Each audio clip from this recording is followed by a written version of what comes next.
Ahí había negocio, claro, sí, los hornos sí, pero en casa sí, que íbamos a amasar a los hornos, lo amasamos. ¿Ah, sí? Y el agua esta que se daba y antes para hacer la masa, se la envolvía antes bien envuelta con el agua que se echaba, de amasar, sí, en los hornos sí.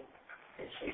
¿Que le echabais algo al pan para que...? El pan se echaba para que ayudara, se echaba la esta del otro día, se quedaba la pan que sobraba, o sea, la luz, como se llama, la lubia que sobraba del pan que se había, se apartaba para luego amasar, y luego al otro día se apartaba de las otras, y luego de las otras, y así se ayudaba el pan, ¿sabes? Así era. Sí, se echaba lo que pertenecía.